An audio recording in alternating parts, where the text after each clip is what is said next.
Welcome, beer lovers, to the Third Pint Theory. Kia ora. G'day, Martin Bridges. Martin Bridges and your co-host Michael Donaldson here. It's just us tonight, Martin, or today, and I'm looking forward to this actually because we're going to run the rule over the just completed New Zealand Beer Awards, which I thought were actually incredibly interesting because I'm not going to say same old, but a few things that you've come to expect from the New Zealand Beer Awards did not eventuate, and some new and different things happened, which is great. Yeah, there was. I was sadly watching the Warriors game and keeping an eye on the Brewers Guild of New Zealand Facebook page where they were popping up the trophy winners, and I was interested that there seemed to be a real distribution of trophies. Nobody was clearly taking everything. No. But I was doing that old, can I predict who's gonna win the big award, and I couldn't. No. I mean, you do have to sit and watch all the gold medals and almost count them up. Like someone who's really good at blackjack and counting cards could probably do it, but beyond me, I'm always surprised. Hey, maybe we'll start at there's a few themes that we're going to touch on, but we'll just do a very quick recap for people that haven't heard the results or have not tuned in. But champion overall brewery was Karamu Barrelworks from the Waikato. Champion Large Brewery, Emerson's. Champion Medium Brewery, Mount Brewing, really well deserved there. Small brewery, Champion Shining Peak from Taranaki. Micro Brewery, Neck of the Woods, who have featured on this podcast just recently, as have Mount. So I think there's a theme here. If you want to win big awards, then you need to invite us to come and record a podcast at your brewery. Yes, exactly. Champion producer or manufacturer, Steam Brewing. Continuing the alternating theme of it, alternating between with B Studio. Between B Studio and Steam. So they had a Champion Aussie brewery this year, which was Two Bays, gluten-free brewery. They did amazingly well, actually. And the Champion beer, Emerson's Pride of the Plains Pilsner. And I reckon that's a really good place to start. It is. Yeah. Mainly because it proves how good we are. Yes. At picking things, which is normally not true. But I think both of us picked Pride of the Plains as our beer of the year, or one of our beers of the year last year. And for those who don't recognise Pride of the Plains, it's a rebrew, really, of the OG original Emerson's Pilsner recipe. And which has been rebrewed as a special edition last year. Yeah, 30th anniversary of the original, and they've redone it. So, like you were saying, you wondered if they had judged a nearly a year old beer, but no, it's a fresh batch. And the good news for punters is I checked in with Emerson's today, and it's going to be packaged and available for summer, which is amazing. It was the Pursuit of Hoppiness Beer of the Year for 2025, based on everyone's opinion that it was amazing.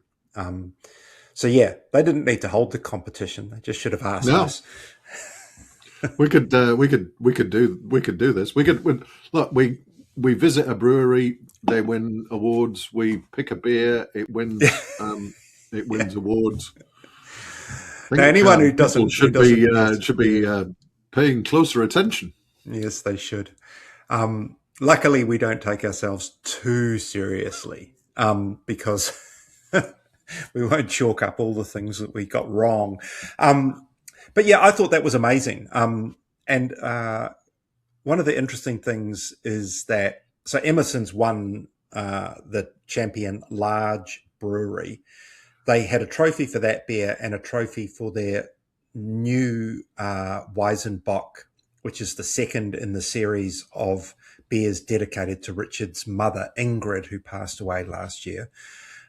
She loved wheat beers, and so they had a Hefeweizen last year from memory, and this year they've done a Weizenbock. And Craig Bowen, I think, pointed out that the last time Emerson's won the Champion Brewery title, they won a trophy for a Pilsner and a Weizenbock.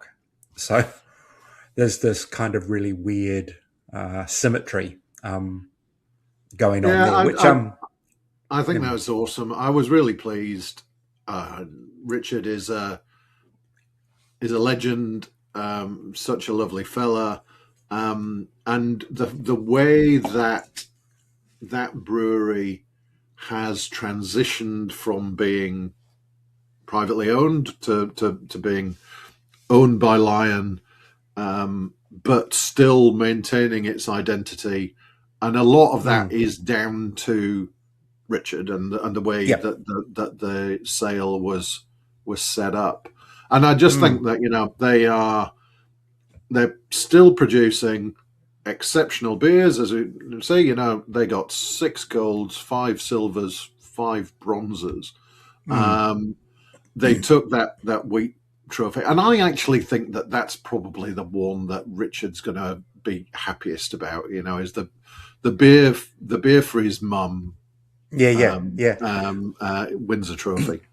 Well, I did note he posted to Facebook today that he got a gold medal for I think his words were his 2 parents in a can, because not only did Ingrid win a gold medal, but Tyree George, named for George Emerson, won a gold medal as well. So I think they are the first brewery in history to win double golds with beers dedicated to parents. So that's, and I think that made him pretty happy to do that. I think that's deservedly cool. So. I think great beers and the awards were down in Dunedin. Oh yeah, and he did a big. I think there was a big event at the tap room, and they had it would have been an awesome place to be. Yeah.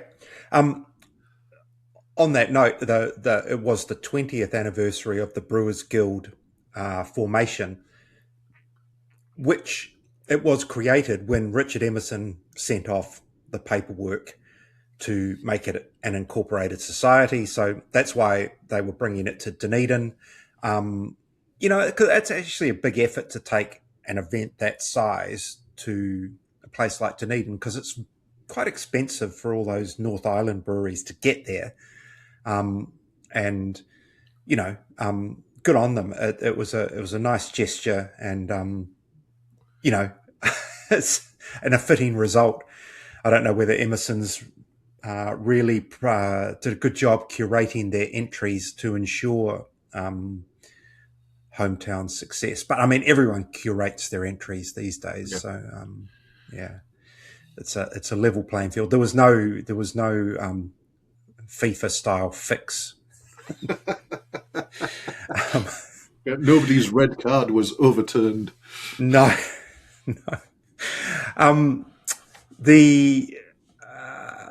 The other thing in terms of the Champion Large Brewery, and we'll get back to the overall champion in a minute. Like, it's hard to know how to order these things, actually, because I do think the Emerson's success is the big story of the weekend. But it did mean that for the first time, or after 5 years of winning Champion Large Brewery. Garage Project did not win it.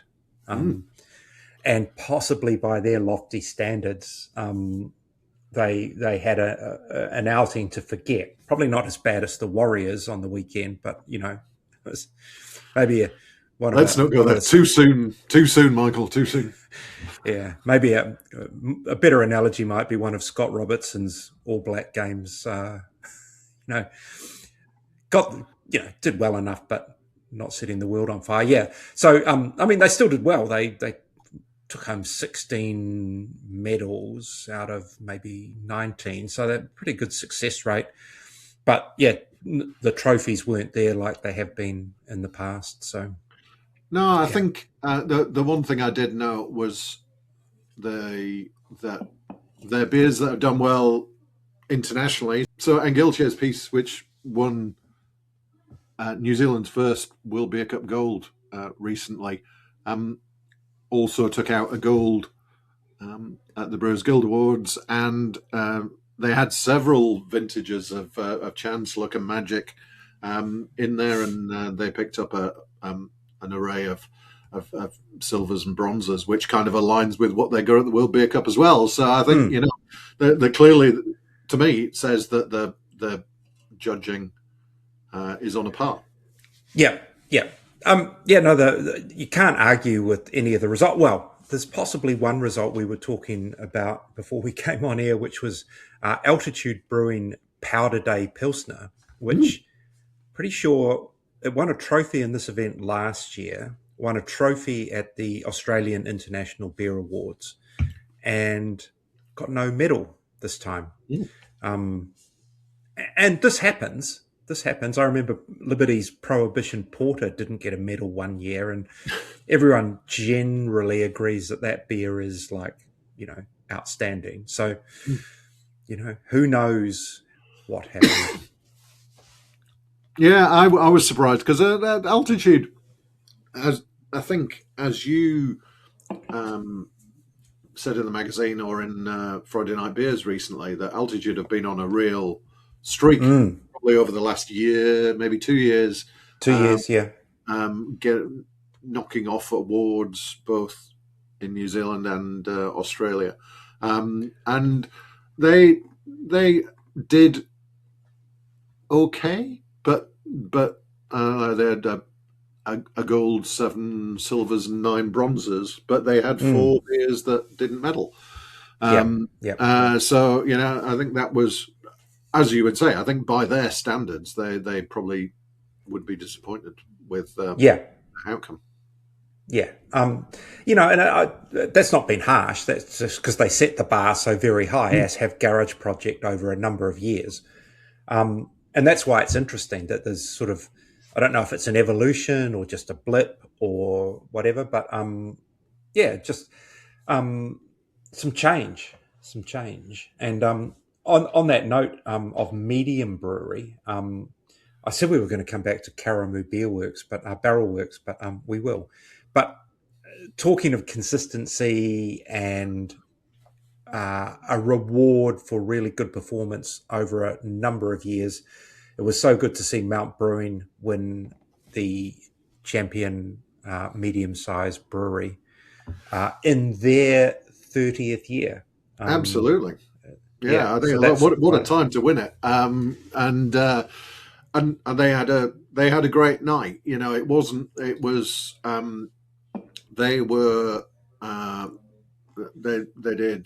They got the Champion Medium Brewery, which you mentioned. They also got a trophy for Harley's Stout, and that was a really good win because Stout is a big category and it has a whole range. Like that, we have all the big imperial stouts and pastry stouts and all that. So not pastry stouts, but some of the other ones, some really big stouts in there. And Harley's is a straight down the line, Irish dry stout. And for that to take that category is an outstanding result, because there were a lot of golds in stout. Then stand above those. I think that was probably their best result of many. I think they had, and I think they came. And we'll talk about this in a minute when we talk about Karamu. I guess they came. Mount were in the mix for overall champion. Yep. And so we'll break our sequence and we'll come back to the small and the micro brewery in a minute. But yeah, let's talk about Karamu Barrelworks. I do note that it's sometimes hard to understand the point scoring system. Like we've been going on about, Emerson's had 6 gold medals, and you come to Karamu and they have 1 gold medal and 3 silvers, and you kind of go, how do they get to be the overall champion? And this has happened in the past, where it doesn't seem to add up. There are other years, like last year was really clear cut. Brave just smashed everything, didn't put a foot wrong, 8 gold medals or something from memory, easily overall champion brewery. That all made sense. Like you can see how that happened. And I think maybe Garage Project, either the year before or the year before that, same thing. They were the champion in their category and then champion overall. But they have a system where you have to have at least 4 beers. You get 3 points for a gold, 2 for a silver, 1 for a bronze, 0 for a no medal. And then they're all added up and divided by the number of entries. And so Karamu scored 9 points from 4 entries, which is 2.25. And they beat, I think, was it Good George was second? They were on about 2.1 from memory. Yep. And then there were a couple of others, Shining Peak and Urbanaut. Mount were on about 2.08, I think. Yeah. So, there's fractions in it. Any one of those other breweries, Urbanaut, Shining Peak, Good George, they turn 1 bronze into silver, and they're probably winning that title. And, but that's the way the competition's set out. And, our formerly New Zealand-based colleague in such media matters, Phil Cook, has his own very intricate system for calculating this, and I'll be interested to see what he comes up with from his new base in Washington, D.C. He will have a better spreadsheet than mine. Yeah. He will have a very good spreadsheet. But I think the good thing about Karamu, Karamu won Champion Micro last year. Yep. And so stepping up to overall champion this year. Daryl makes some outstanding beers. There's no argument. Yeah, that's the whole thing. Like, it's so worthy and such a cool story. And, it's, the methodology might be a bit wonky, but it works. We got a result that's it's a win for the ages. It's like a really romantic, lovely story. Yeah. Mainstream media hook onto it because they're kind of going, what? Who? Yeah. And, it's great. It's great for the industry. Great for Daryl Bryant, who runs Karamu.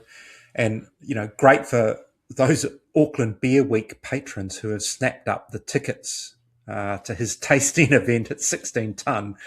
If you didn't get one, you'd be kicking yourself now. No, funnily enough, it's sold out now. It wasn't before, and it is now. No, yeah. So and I really love people like him who and Michael and Leanne at Craftwork fall into this, and now Kieran Haslett Moore in his new venture, Jamie McQuillan at Cell Division, Ollie at Wilderness, who dive into these kind of obscure, by mainstream standards, like these niche beers. Sort of, there's a little bit there. Arcane might be a word. Traditional might be another word. Little bit esoteric, and I've talked to, say, I remember talking to Soren Eriksson about this from 8 Wired about some of his barrel aged beers, and it takes him a year to sell through Wild Feijoa every year, for instance, and they're really well known, and that beer is really well known. So it's not like you go in this to make a shed load of money. Is my roundabout way of saying it's done through passion and love and care for kind of really unique styles that would not maybe exist in New Zealand if these people didn't care enough to do it. So, yeah. Absolutely. I think my hope is that win will kind of open a few people's eyes to the existence of those styles. I think the problem is that I don't think Daryl is in any position to scale up. No. And that's the beauty of it as well. It is what it is. And, FOMO if you don't get a chance to try it. And yeah, I mean, and if people are interested, I do suggest, if you want to have a look in a bit more detail on the Pursuit of Hoppiness website, hoppiness.co.nz, there's a great photo essay from Jed Sohn on Karamu Barrelworks from a couple of years ago that captures, I think, the essence of what's going on there. And on the same note, the spin-off have done quite a nice story with him as well. And I just think it's great. It's a great news story for the industry to have something quirky and different and unusual that makes people sit up and pay attention. Yeah. It was awesome. I think it was great for that to, I'd been kind of trying to work out, looking at the results, and it's like, who's going to get it? And then it's like, and it's Karamu, and it's like, what? Really? Yeah. Out of nowhere, like Kiwi winning the Melbourne Cup in 1983. So yes, that's I don't think they'll ever. Well, they may change how that overall title is decided. I don't know. Is 4 entries too few? Maybe you can't exclude people who are small producers. But yeah, for now, I don't think you could go back over the last few years since they introduced that and argue with any of the winners. So I think everyone who's ever won it's been worthy, whether it's, I think Batch won it in the first year, entered 5 beers, got 2 or 3 golds, a silver and a bronze, and and everyone's like, how did that happen? But I reckon that Karamu could have entered a bunch more beers, and they would all have scored at the gold and silver range because they're all excellent beers. So it's not that they picked 4 beers that were their only good ones, and entered those and sneaked through. If they'd put more in, they would have got more big medals. They're all really top quality beers. Just in very short supply. And we do have to note that it's expensive to enter this competition, so you don't just rifle off everything you happen to find in the cupboard. It's you do have to think about it, and some people are very judicious. Like I did note, Urbanaut entered 5 beers only, 2 golds, a silver, and 2 bronze, I think. And so that's a judicious entry. Possibly was it aimed at trying to win this? I don't know. It's but fair play. There were quite a few in that kind of 5, 6, 7 entries mark. I think actually that's a good point. We're talking about the expense of entering or whatever. There were a few notable absences, I guess we should say. The aforementioned 8 Wired didn't enter. Double Vision, who have been doing pretty well. And prolific as well. Yeah. Didn't enter. So there were a few that obviously That's have good. chosen. It's, as you say, it's expensive, Mm. Mm. and you have to, in a tough market as we're in, you have to assess what's the benefit. Yeah, yeah, yeah. Does it make sense, given what else you could be spending those dollars on? Mm. Mm. So before we forget, we should round back to the just to get through the champion breweries, and then we'll talk a little bit about some of the style trophies. But yeah, as a local Taranaki person, I was very pleased to see Shining Peak do so well. Not their first time on this kind of stage. They've won the Champion Small Brewery in the past, at least once, maybe twice. But they were 20 from 20 in terms of beers entered, medals won. I think they were in the maybe 6 gold, 8 silver, 6 bronze. Really good result. And they won a trophy for their just released West Coast IPA, which will be getting judged again this week at the Malt House West Coast IPA Challenge.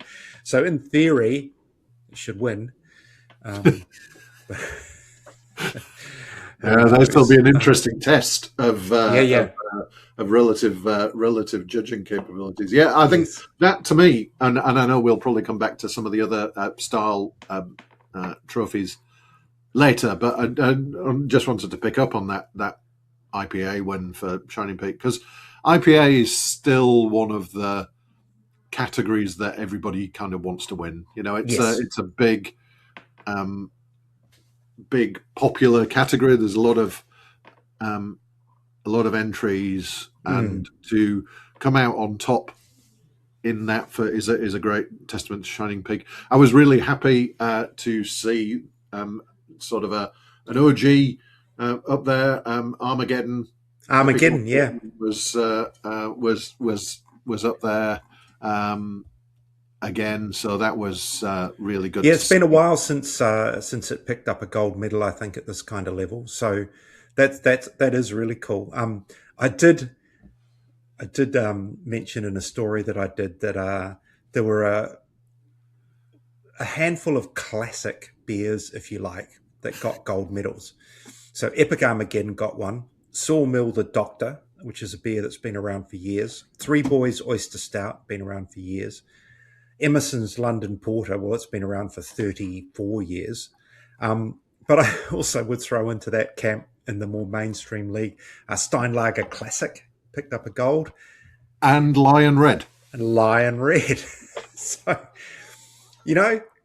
that's great. We have a New Zealand style category, and it incorporates IPA, Pale Ale, and Draft.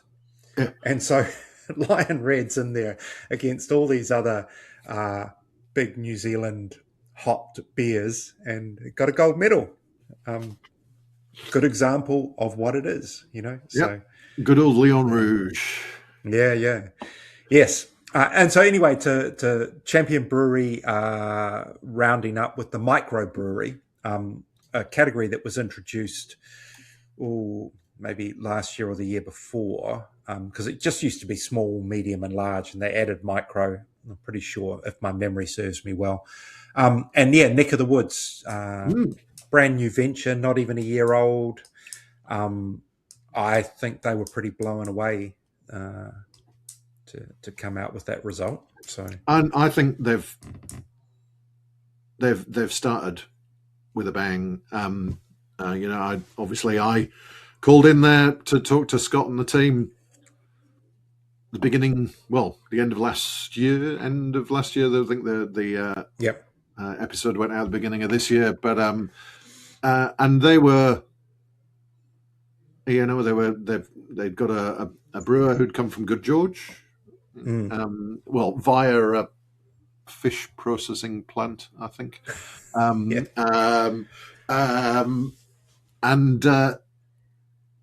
they had some new kit, and they were they were kind of just trying to get their feet and to yeah, deliver on this level. And they, winning at, there are a number of micro-sized breweries who are entering. The aforementioned Karamu, and yes, a few of those. So to come out on top. And so there's also begs the obvious question: how did Karamu win overall when they didn't win Champion Micro? And it's all to do the categories for the Champion breweries are based on the collective amount of medals. Doesn't matter how many entries you put in. So you can game the system that way and slather heaps of entries and try and pick up tons of gold medals to win a category. Whereas the overall is a percentage basis, if you like. So, but yeah, no, great result for them in their first year. And I think it's worth mentioning at this point, so Emerson's was a great story for Dunedin, but put together Mount Brewing and Mount Maunganui, neck of the woods in Tauranga, Karamu in the Waikato. Sorry?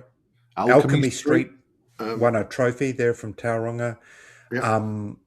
I would throw in there Good George won 2 trophies and got 10 medals out of 10. So is the whole Waikato Bay of Plenty region the place to be at the moment? Is this... I would say absolutely. I think we were only talking the other week about how Christchurch was absolutely humming. Yeah. But we were clearly wrong. No. And it's actually Waikato Bay of Plenty where you want to be. And I think not only those are kind of some of the big names. Obviously, the Mount taking out Champion Medium, Trophy for Alchemy Street, Champion Micro for Neck of the Woods, but also, and this is one of my favourites, was Fitzpatrick's. Yes, picked up a couple of medals, and Craig Fitzpatrick is one of my oldest friends in beer in New Zealand. Wow! In the old days, yes, when sober was just starting in Auckland, and I used to organise events, and I used to organise Friday drinks in Auckland, and Craig would drive up from no way to go to Friday drinks in Auckland, because there was no sober presence in Tauranga at that time, and he's been plugging away for years at this little brewery, basically in his garage. And he picked up a couple of medals, and I thought that was awesome. Plus, the other thing, another Bay of Plenty thing, is the island. The island at Papamoa. Or Jaffa Moa, apparently, as it is now referred to, because of all the Aucklanders who retire down there. Okay.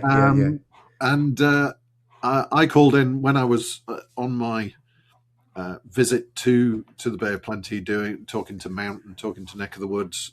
I called in to the island and had a beer then, and they picked up several medals. I think they were 4 from 4 or something like that. So another good result. And so I think it's absolutely it's all going on in the Bay of Plenty, which is exactly what we said in an article in The Pursuit of Hoppiness earlier in the year. We did. We were right again. Now, some of the other trophy styles, style trophies, I should say, we'll run through them kind of super quickly. I did want to note that Brave Brewing, Champion Brewery from last year, did not miss again this year, really. They had a trophy for International Lager with a beer called Happy Go Lager. And they also had one in the juicy hazy IPA category for Float On. So they, another really good result for them. The interesting thing about the juicy hazy category is they have IPA and pale ale, and Good George won the pale ale category with Fog City, which is actually an IPA, but I think it's the cutoff point is 6% between pale ale and IPA, because I think they go with the Brewers Association guidelines. But Good George also won in the international pale ale category, and that was also an IPA with their Frankton Bright IPA. So these are little quirks of the judging system, as to where the ABV defines the style rather than what's on the label. But anyway, so yeah, a great result. Good George, 2 IPAs, 2 IPA, trophies. That's a really good result, because they are pretty hard fought categories, as we know. Yeah, absolutely. I think I'd say overall, Good George are kind of one of those breweries that don't get the kind of high profile stories very often, but they clearly make some great beer. They've several years they've taken out the Smith's New Zealand IPA Challenge. They had several good runs in that. And here a couple of big trophy wins, and really not very far away from the overall Supreme Champion. Yeah, no, Good George are just super reliable. To me, they fall into a category like a lot of these other bigger breweries, your Emerson's, Panhead, Sawmill, that nothing's ever bad, basically. No. And Parrot Dog would come in this as well, but they are having to cater for quite a broad audience now as well. They have great, and I guess the word is market penetration. Lots of tap rooms in Good George's case. Good distribution for some of these other breweries, and so you often run that balance in competitions. If you're entering beers that I would say they're not everyday beers, but they're made for a wider audience than, say, a craft beer audience. And so, to come through on quality alone, as opposed to tricked up, you know what I mean? It's just good quality beer. And it's New Zealand's blessed at the moment in that regard. I would absolutely agree. Yeah. A couple of other interesting ones. Speaking of Parrot Dog, their red IPA. Have you had that? I have recent not. New release. It's very good.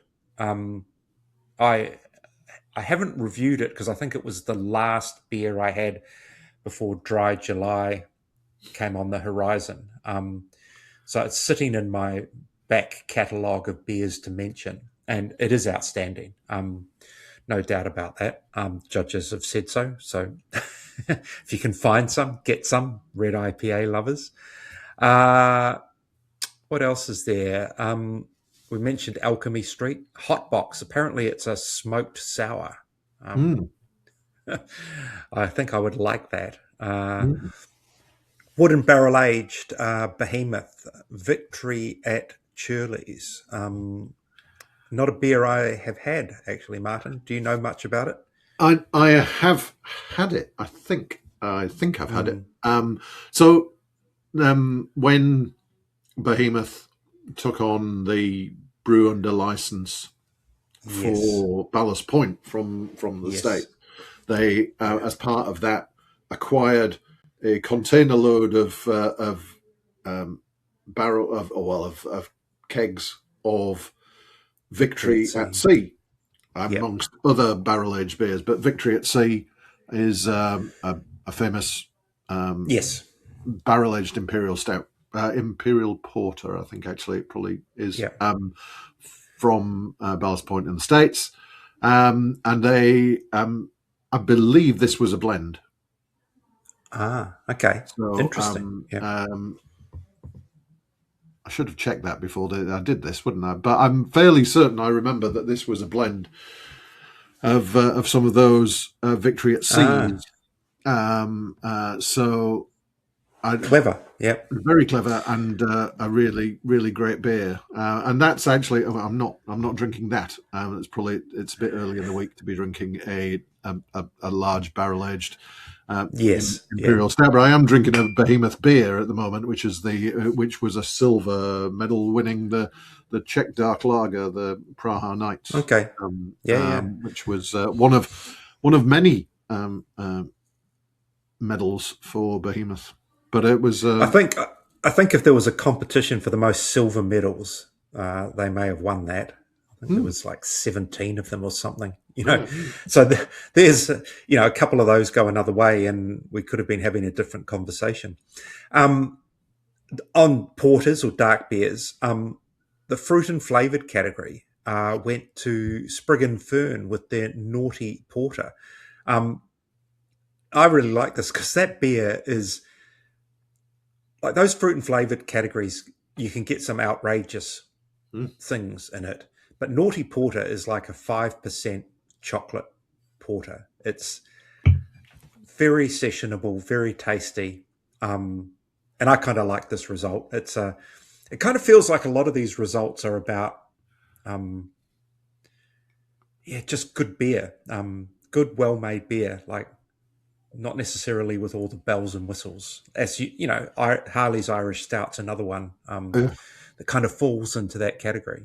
And talking and along that line, the British and European ale, North End's Super Alpha, which is amazing. As straightforward a beer, as you can get. Great. So absolutely. Maybe it was this quality and delivered, hit the mark perfectly. Yeah. I think we've talked about the Mount Brewing one we didn't mention earlier was it's called the Trifecta, and it's a New Zealand IPA. Big on nectar on that one, and that won the New Zealand IPA Pale Ale and Draft category, beating Lion Red in the playoff. I think that leaves us just the no, low, and reduced alcohol. And I thought this was another really interesting result. Batch Brewing All Day Original IPA, which I was consuming with a few days left in my dry-ish July. This is a good result, and it's a similar result to what they had in Australia, where their hazy version of the All Day won the trophy. And over there, it was up against like a whole bunch of really high quality global beers. And here, with the original All Day, it was up against 2.5% beers. And good 2.5% beers. Like I see Little Fake from Shining Peak was a gold medalist. Great beer. Steinlager Light, Spates Mid Ale.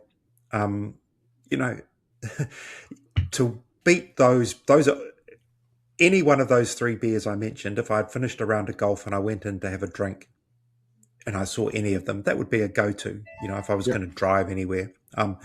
Really tasty, Spates Mid Ale's a really good beer.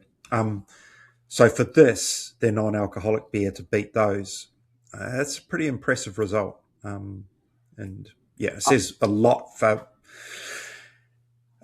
this beer and the manufacturer that made it, which was Steam Brewing. So it counted towards their title there. Congrats to Batch on that. I think that's a great result. Absolutely, I think it is. It just cements to me the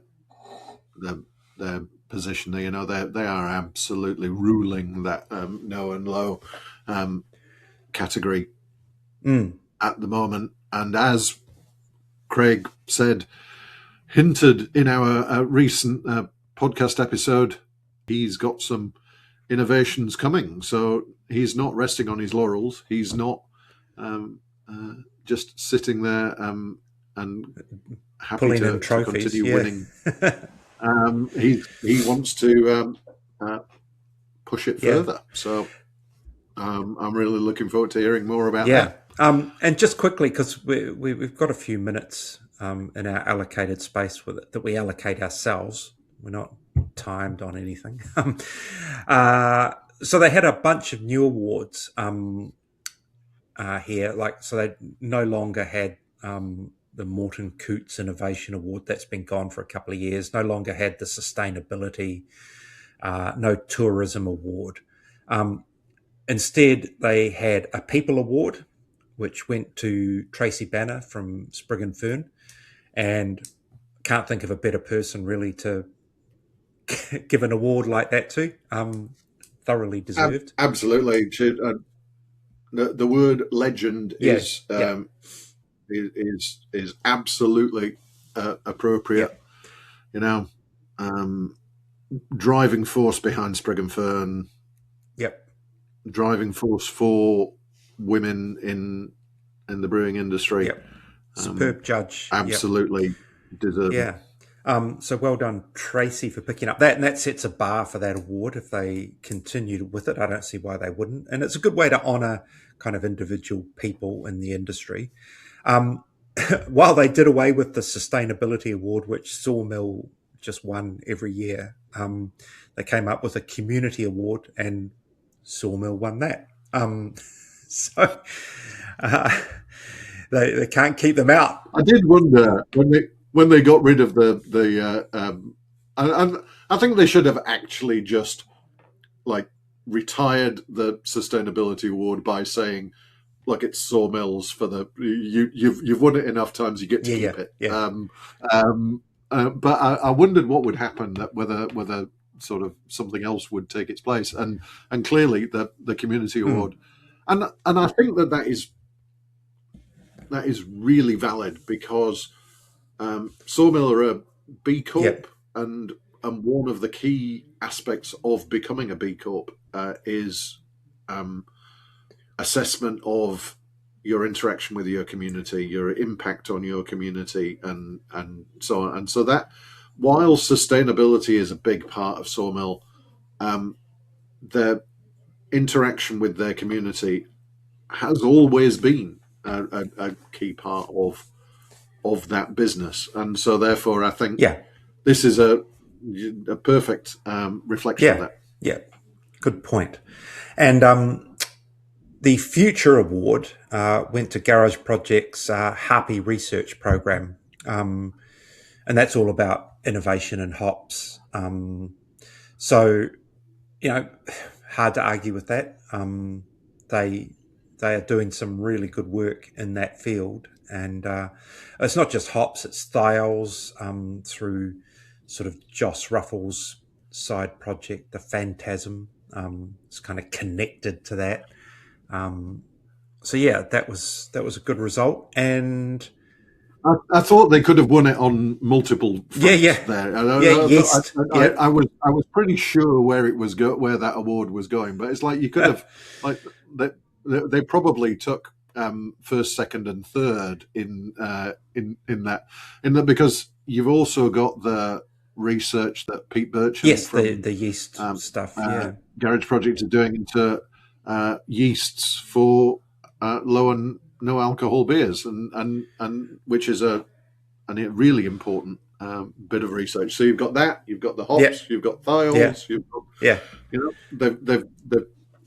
they are definitely deserve.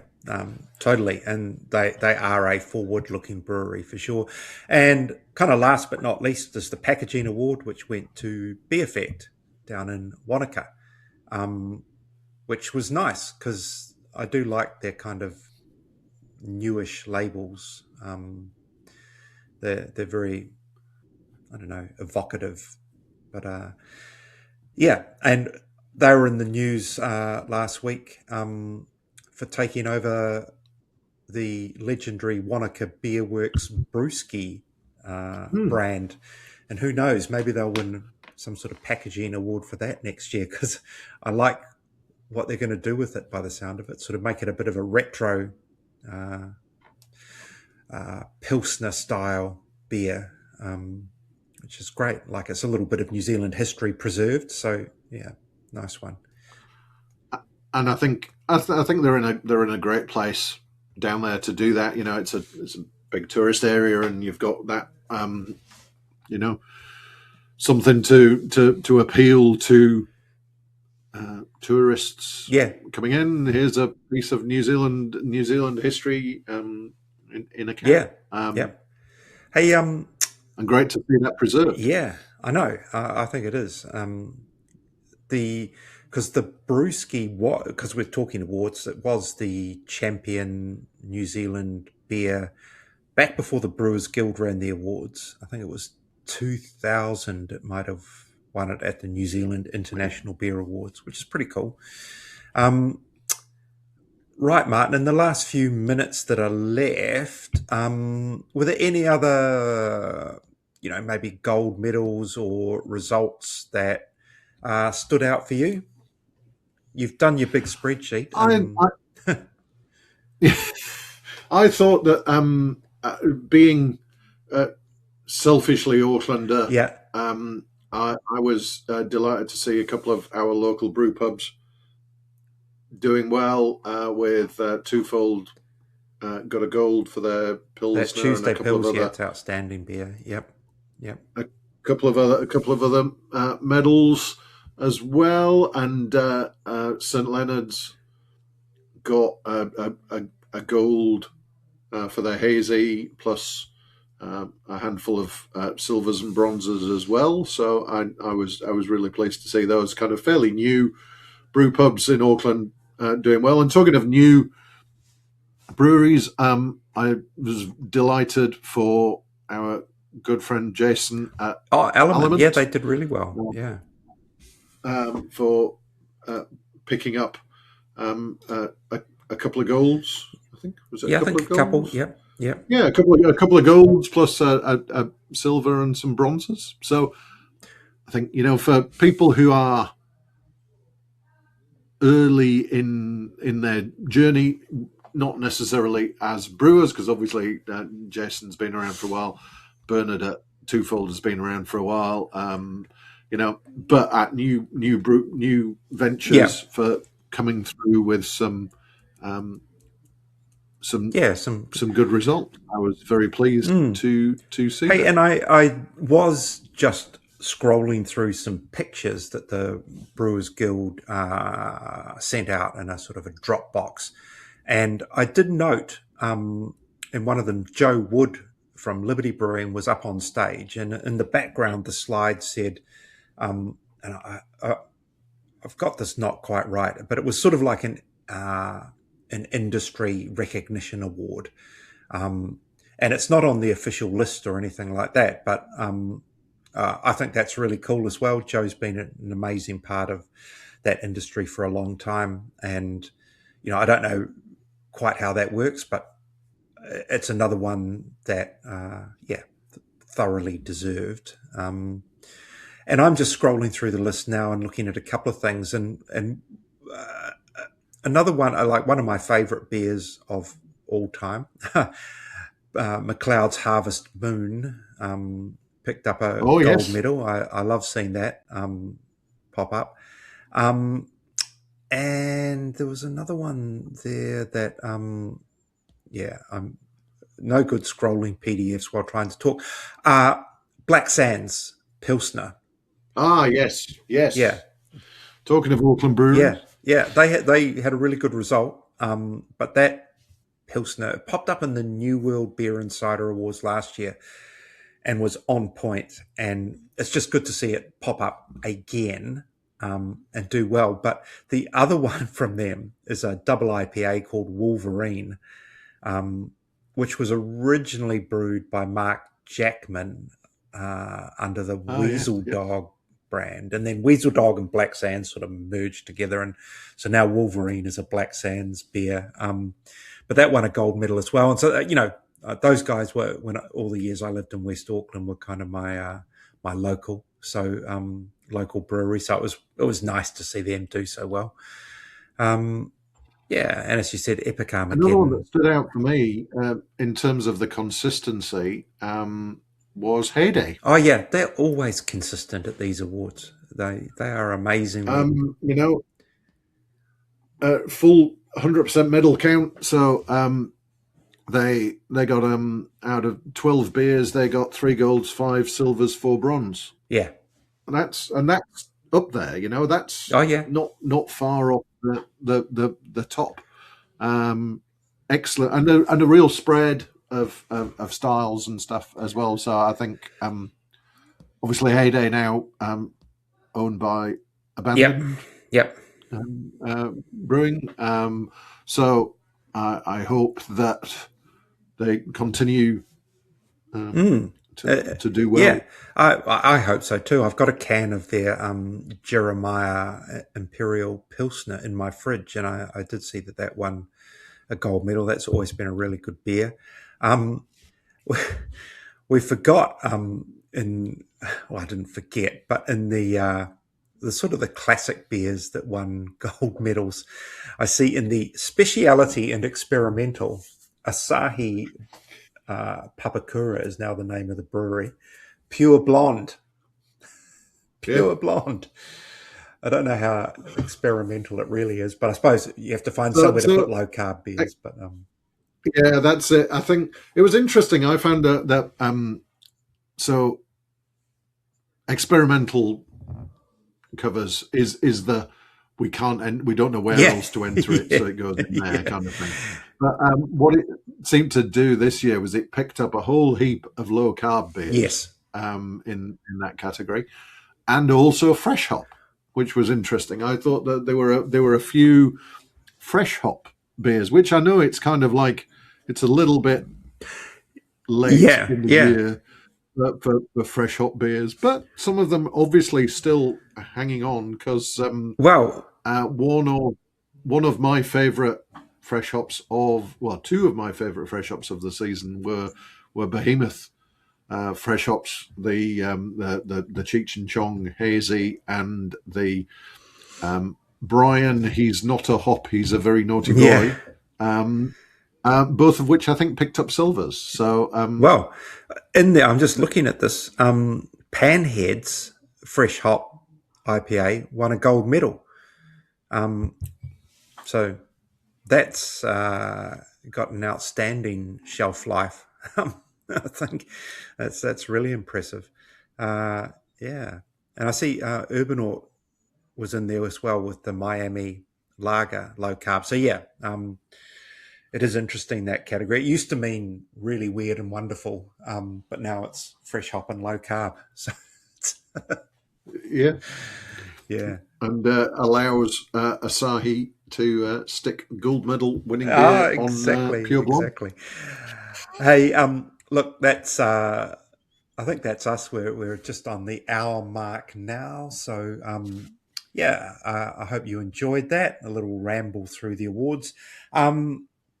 And we'll be back in a couple of weeks with an interview with Stu McKinlay from Yeasty Boys, which I'm really looking forward to. I haven't heard it yet, Martin. I know you locked it down a little while ago, so I'm looking forward to that this week. We'll be back in a couple of weeks with that, I think. Yeah. And we'll probably wrap up as part of the intro to that. Probably talk about the Malthouse West Coast IPA Challenge, which will have occurred in between. So we'll probably have a. We will. I'm not going down for that, unfortunately, this time. So I will. Await the awarding of the Golden Gumboots. Yes.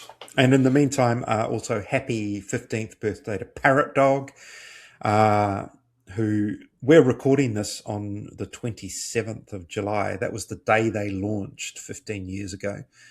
But they're celebrating on Friday, the 31st. So, yeah, that's about the day we're going to release this podcast. So, anyway, well done them, 15 years. Martin, thank you as always, and thank you, listeners. Join us again in a couple of weeks. The Third Pint Theory is recorded, edited, and produced by myself, Michael Donaldson, and Martin Bridges, the Beer Bigwig. You can find past episodes on Spotify, Apple Podcasts, YouTube, and all the other podcast platforms. If you've enjoyed this episode, remember to subscribe so you never miss an episode. And please leave us a comment or rating. It really helps other beer lovers find the show. You can also find us on socials. We're third.pint.theory on Instagram and at thirdpinttheory.bsky.social on Blue Sky.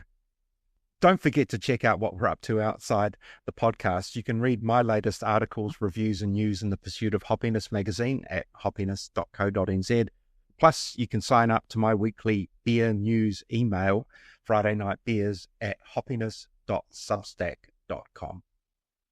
And if you're a brewery, bar, or restaurant owner looking for help with making the most out of craft beer, you can get in touch with me at martin.bridges@beerbigwig.com. I can help you with beer lists, events, tastings, or other ways to help you make better beer decisions. Finally, if you're interested in sponsoring the podcast or advertising, or you had any other suggestions or questions, drop me an email at michael@hoppiness.co.nz. Until next time, keep your glass full and your hops fresh. Ka kite anō.